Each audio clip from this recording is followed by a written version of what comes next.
fast that we can't see them. I doubt it. Then exactly how big are these rods? Dr. Maccabee isn't sure, but by applying the basic laws of physics, he believes that they are larger than any insect he knows about. I can't be specific as to length, size, speed, but we got some numbers here which seem to be outside the range of normal insects. If these rod images are not insects or some kind of camera trick, then what are they? It would appear to be some real object that was out there, and I haven't a clue as to what it would be. As I said, this thing doesn't even seem to have any wings. Dr. Yanega says rods aren't real, and he claims to know why. My initial reaction was that here was a case where somebody had gotten a hold of some blurry insect photos and just didn't understand what it was they were looking at. Dr. Yanega has studied insects for years and insists that the rods caught on videotape have a very simple explanation. If you have an insect that's flying through the air, its wings are going to be beating up and down in a rhythmic fashion as it's moving forward, and so the body of the insect is going to turn into a blur that's a straight line, and the wings are going to form a ripple that goes along the length of this rod. But Dr. Maccabee believes that several shots taken at the Cave of the Swallows are definitely not blurred insects. The length of the object is some real phenomenon. It's not being stretched by motion. Zoologist David Faulkner has also seen rods on video. He is convinced that these strange images are not any creature that he can identify. I've never examined anything in the millions of insects I've looked over, anything resembling this at all, either in an adult insect or in an immature insect. While some research is carried out in the lab, other scientists are out in the field collecting evidence, secretly, afraid for their careers. A remote canyon in Southern California. Two scientists embark on a clandestine expedition to photograph rods. Biologist Ken Swartz sets up the video camera. That's one of the reasons we came here, knowing that they do exist here, and hopefully, if we're lucky, we'll get some. But just like fishing, you never know. The man with him is a highly respected scientist from a major American university, but he's asked to be referred to only as Joe in order to protect his identity. According to Joe, being here today could jeopardize his entire career. You would think that science is the pursuit of truth, but in fact it is the pursuit of funding. So to propose research on rods, for example, or UFOs, is just, I mean, if I said that to a scientific colleague, they'd just laugh. And when Joe first shared his findings with his colleagues, that's exactly what they did. They just looked at me like I was crazy, just literally loony. But Joe refuses to be silenced. Over the years, he spent thousands of dollars continuing his controversial research. And in 1998, he joined forces with Jose Escamilla. It was an event that would change Joe's life forever. I was absolutely shocked that someone else had already found these, identified them, and they were very similar to the ones that I was videoing. According to Joe, only a groundswell of public support will lift the conspiracy of silence surrounding rods. Until then, he'll continue his work in secret.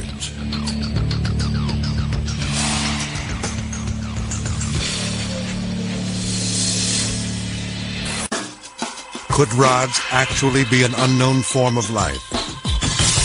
Or possibly even alien messengers from outer space? The only evidence we have are split-second glimpses on videotape. Experts agree. The more footage that is collected, the closer they'll come to solving this mystery.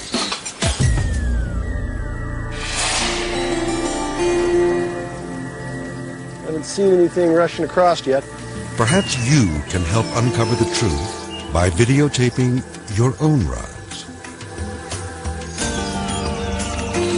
Jose Escamilla has developed a procedure that gives even a novice cameraman the best chance of actually capturing a rod on tape. He calls it sky fishing. It allows you to film anything in the sky, whether it's a bird or an insect, or a jet, a lens, or anything, and you'll be able to distinguish what it is. To skyfish, all you need is a home video camera, a tripod, and lots of patience. In Jose's experience, the best time to look for rods is in the few hours before sunset. Rods travel so fast, you'll need to set your camera at a higher shutter speed than normal. 1/2000th of a second or faster will ensure the clearest images. Most cameras have a little dial like this. Some of them have what looks like a little baseball player or a little golfer. That's the setting you want to do on your camera when you do sky fishing, because it gives you a setting that you can shoot something and you'll get clear imagery. Never aim your camera directly at the sun, and make sure that there's an object in the picture, like a tree. That will help you judge the size of the rods that you videotape. I'm picking this area here where the shrub and the two little trees are and some plants and sky. Now your sky fishing expedition is about to begin. Just like regular fishing, you may have to try your luck in more than one location. So then you take your camera and shoot in different angles, like I'm going to shoot here for 10 minutes, and basically you go around the clock, and do a 360. A typical sky fishing expedition lasts about 1 hour. But be prepared to spend even more time shuttling through your tapes in slow motion to search for any sightings. Who knows? The truth behind these bizarre creatures could be waiting in your own backyard. NASA's not going to tell you the truth. Scientists are not going to tell you the truth. The government's not going to tell you the truth. The only truth you can see is take my sky fishing protocol. Take it out there and see for yourself what's up there. Believe me, you're going to be surprised. It's there. But if you don't have a video camera, you can still conduct your own rod's research. Edward Lopez has made more than 100 sightings without ever leaving his own apartment. Where does he find them? On television. When I turn on the TV, that's my source. Whatever is coming on, whether it's a movie, a documentary, a news special, a fire happening across town live. Edward began recording TV shows 5 years ago, after he learned of Jose's work. Before Jose Escamilla brought rods to our attention, I had never seen anything like that, like a rod. But as time went on, Edward developed an eye for seeing rods. Sightings that might have otherwise gone unnoticed.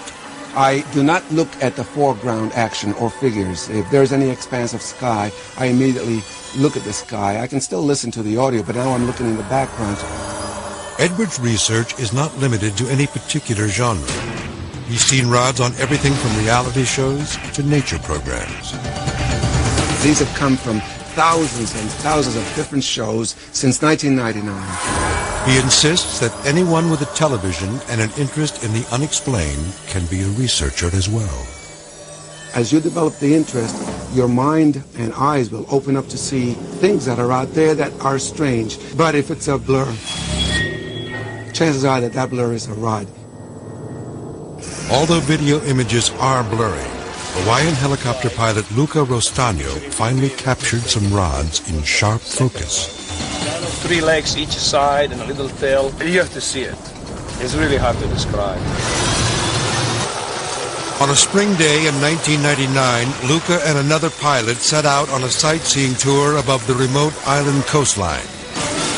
For once, I had a chance to be a passenger, so I was not busy at the controls of the helicopter, and I had plenty of time to take some aerial photography of the island of Kauai. Luca remembers that he shot photo after photo of the spectacular terrain with his 35mm camera.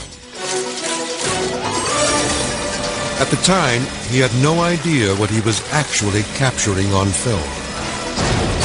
It's exactly like what we're seeing today, same scene that we're looking at right now. was not aware of anything going on inside this valley until I developed the picture. Luca couldn't explain two